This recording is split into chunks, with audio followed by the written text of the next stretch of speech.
सुषमा से उसकी दोस्त मीनाक्षी बोलती है।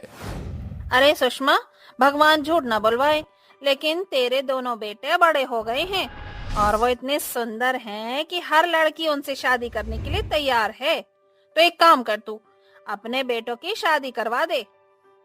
हाँ मीनाक्षी, तुम बोल तो बिल्कुल सही रही हो। मैं ऐसा ही करती हूँ। मेरे दोनों बच्चों की शादी के लिए लड़कियां ढूंढना शुरू करती हूँ। अरे बहन, तू लड़कियों को क्यों ढूंढ रही है? मेरे घर में मेरी दो बेटी जो हैं, उनके साथ ही तू अपने बेटे की शादी करवा दे। तेरे को अच्छा खासा दहेज भी दूंगी। लेकिन तेरी तो एक ही लड़की थी। हाँ हाँ, मेरी एक ही लड़की है, लेकिन तुझे तो पता है ना, मेरी लड़की थोड़ी सांवले रंग की है। अब उसकी शादी तो करवानी ही पड़ेगी, है ना?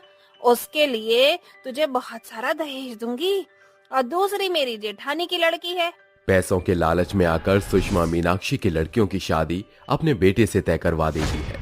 थोड़ी देर बाद सुषमा की दोनों बेटे हेमंत और क्रिश शाम को घर आते हैं और थोड़ी देर बाद सुषमा अपने बेटों से बोलती है। अरे बेटा हेमंत और क्रिश, मैं तुम्हें गुड न्यूज देना चाहती हूँ। Good news? कैसी गुड न्यूज माँ? यही कि मैं तुम दोनों की शादी मीनाक्षी की बेटी कोमल और अदिति से करवा रही हूँ। क्या माँ, आप भी ना, आपको जैसा ठीक लगे आप वो कीजिए। इतना कहकर वो सभी खाना खाकर अपने अपने कमरे में सोने के लिए चले जाते हैं और अगले दिन सुषमा पंडित को बुलाकर उन दोनों की शादी तय करवा देती है। और अगले एक हफ्ते के बाद हेमंत की शादी कोमल और क्रिश की शादी अदिति से हो जाती है। हेमंत की पत्नी बहुत ही सुंदर और सुशील होती है। वहीं दूसरी तरफ क्रिश की बीवी सांवली रंग की थी। क्रिश अपनी पहली रात को जब अपनी बीवी के कमरे में जाता है तब वो देखता है कि उसकी बीवी काली है। ये देखकर क्रिश उससे दूर हो जाता है और अदिति से गुस्से में बोलता है। तुम मेरी बीवी कभी नहीं बन सकती, समझी तुम? पर क्यों क्रिश जी? आखिर मैंने क्या किया है जो आप अपनी पहली ही रात पर इतना भड़क रही हो? मैं इतना स्मार्ट हूँ और तूने अपने आप को देखा है कलूटी कहीं की? तुझमें और मुझ में जमीन आसमान का फर्क है। तेरा मेरा मेल कभी नहीं हो सकता। हम दोनों दुनिया की नजरों में तो मियाँ बीवी हैं, लेकिन हम दोनों एक दूसरे के कुछ भी नहीं है। इसलिए तुम अपनी सीमाएं बनाए रखना। क्रिश अपनी बीवी अदिति के ऊपर भड़क रहा था तो वहीं दूसरी तरफ हेमंत अपनी पहली रात कोमल के साथ बड़े ही अच्छे से बिता रहा था। थोड़ी देर बाद सुबह हो जाती है और दोनों की पहली रसोई होती है कि तभी वहां पर उसकी सास सुषमा आती है और अपनी बहू कोमल से बोलती है। कोमल, तुम रसोई में खाना मत बनाओ। घर का सारा काम और रसोई अदिति संभाल लेगी। क्यों अदिति, संभालोगी ना तुम? हाँ माँ जी, क्यों नहीं, मैं घर का सारा काम संभाल लूंगी। इतना कहकर अदिति पूरी रसोई संभालने लगती है। वहीं दूसरी तरफ सुषमा कोमल के साथ पार्लर जाती है। ऐसे ही कुछ दिन बीत जाते हैं और अदिति रसोई के साथ साथ अपना पूरा घर संभालने लगती है। वो अपना घर तो संभालने लगती है, लेकिन अदिति अपने पति का प्यार आज तक नहीं पा सकी। ऐसे ही एक बार की बात है, कोमल और हेमंत अपने हनीमून के लिए जाते हैं और यहाँ अदिति अपने घर को संभालने में लगी रहती है। कोमल और हेमंत अपनी जिंदगी खुशी से बिता रहे थे तो वहीं बेचारी अदिति अपना जीवन दुखों में व्यतीत कर रही थी। एक दिन क्रिश ऑफिस से घर जल्दी आ जाता है, जिसके बाद अदिति क्रिश के लिए पानी लेकर अपने कमरे में जाती है और उससे बोलती है।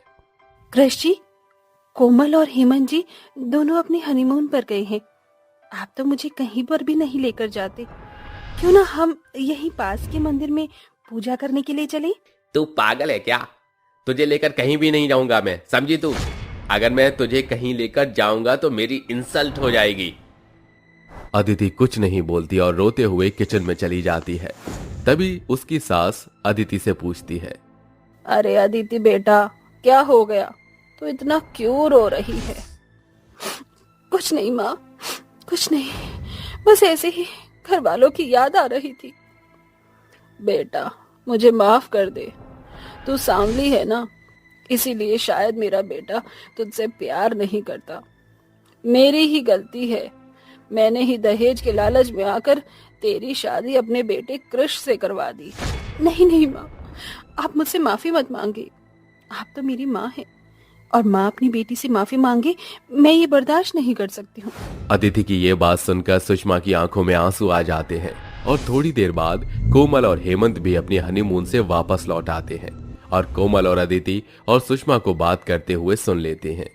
इसके बाद कोमल को ये बात पता चल जाती है कि उसकी बहन अदिति कृष के साथ खुश नहीं है और वो अपनी सास सुषमा से बोलती है, माँ, मेरी बहन कृष के साथ खुश नहीं है और आपने सिर्फ चंद पैसों के लिए मेरी बहन की जिंदगी खराब कर दी।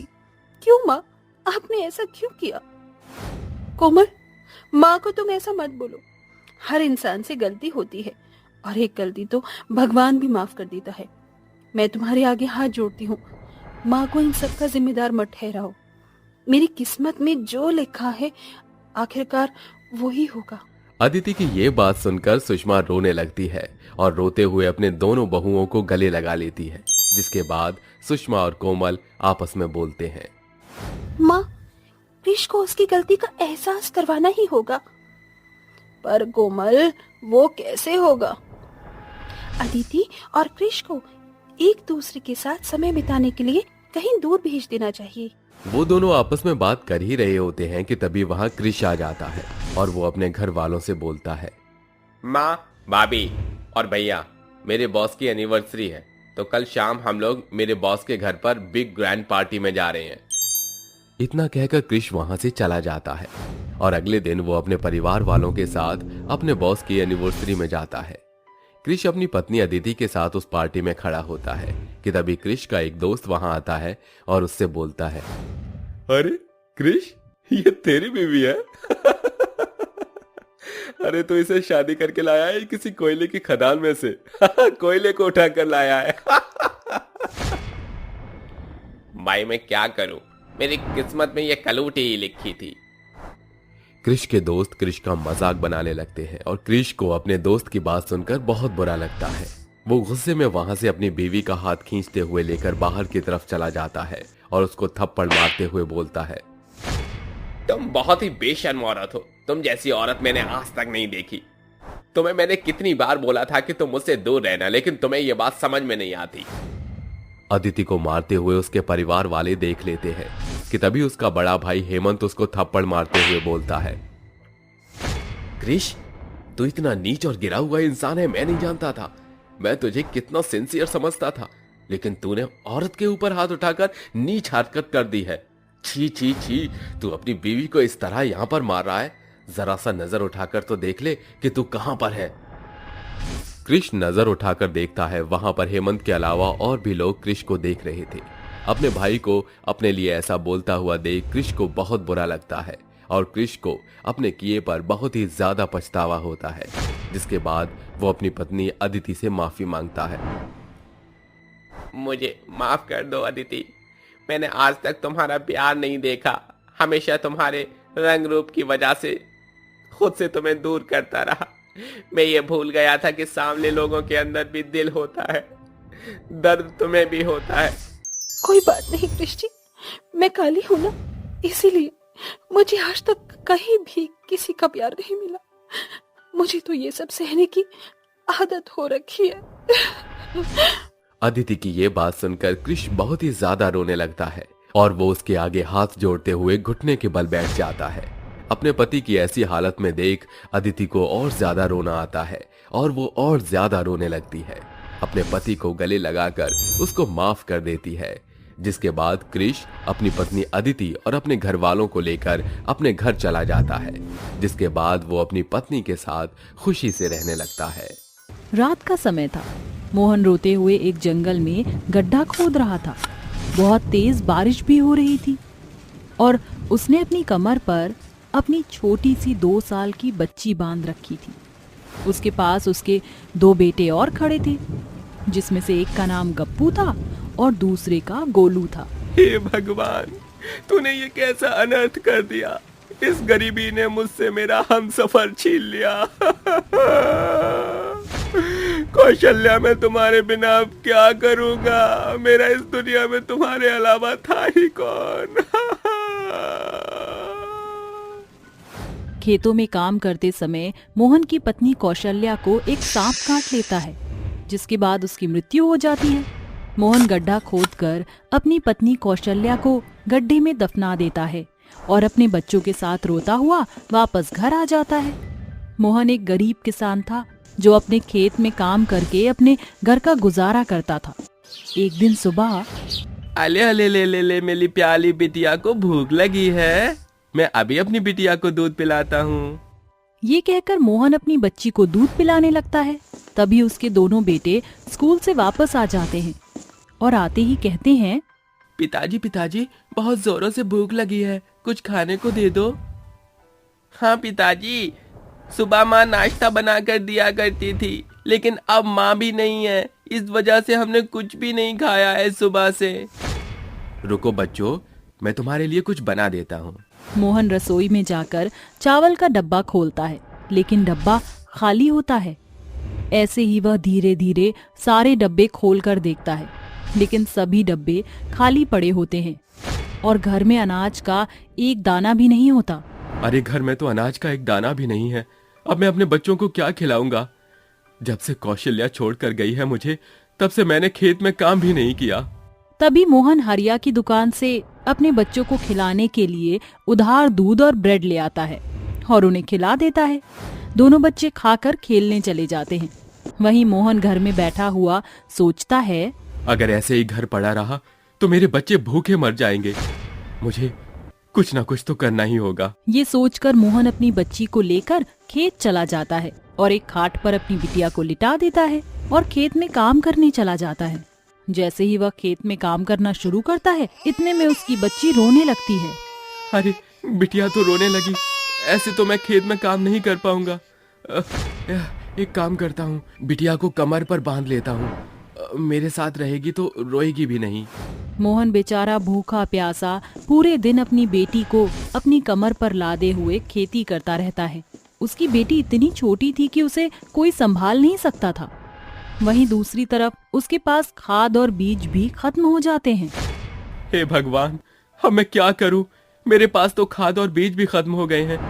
पहले ही कौशल्या के सोने के जेवर बेचकर खाद और बीज लेकर आया था, अब तो मेरे पास फूटी कौड़ी भी नहीं बची। तभी मोहन का एक दोस्त लालू वहां आता है और उससे पूछता है। मोहन अपने दोस्त लालू को अपनी सारी परेशानी बता देता है। क्या हुआ मोहन, परेशान लग रहा है? कोई परेशानी है तो मुझे बता। तेरी भाभी भी भगवान को प्यारी हो गई, मैं तो बिल्कुल अकेला रह गया। ऊपर से बच्ची की जिम्मेदारी भी मेरे ऊपर है, उसको पालूं या फिर काम करूं कुछ समझ में नहीं आता। और अब तो मेरे पास खेत के लिए ना तो खाद है और ना ही बीज। ये तो बहुत बड़ी समस्या है, मेरे साथ भी कुछ ऐसा ही हुआ था भाई। मैं तो गांव के मुखिया के पास गया था, लेकिन तू तो जानता ही है वो कितना बड़ा लालची है। मदद कहकर दुगना ब्याज लगाकर पैसा देता है।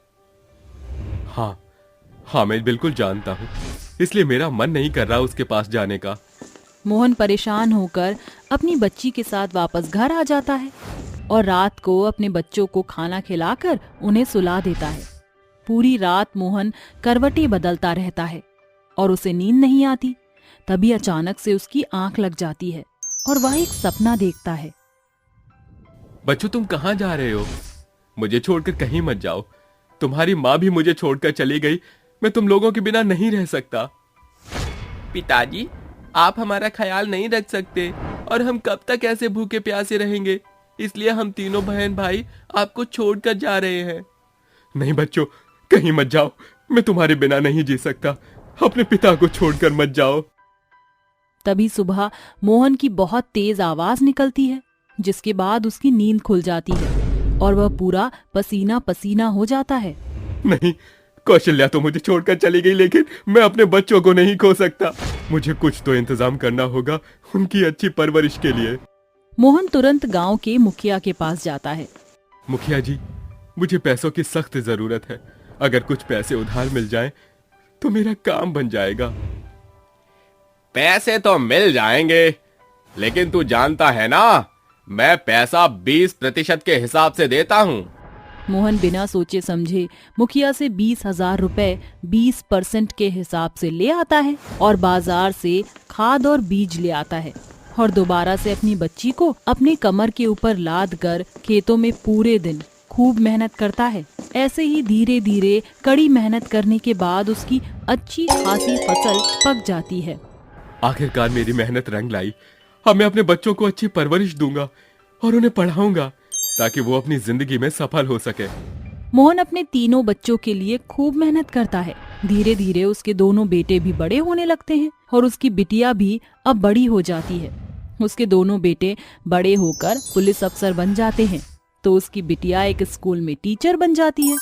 मोहन की बिटिया कहती है, पिताजी आपने जो हमारे लिए किया है वो शायद ही कोई बाप अपने बच्चों के लिए कर पाता।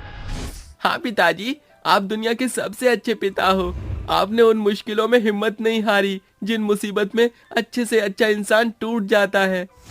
बच्चों, अगर आज तुम्हारी माँ कौशल्या जिंदा होती तो तुम्हें देखकर बहुत खुश होती। उसके बाद मोहन अपनी तीनों बच्चों के साथ खुशी खुशी अपना जीवन बिताने लगता है।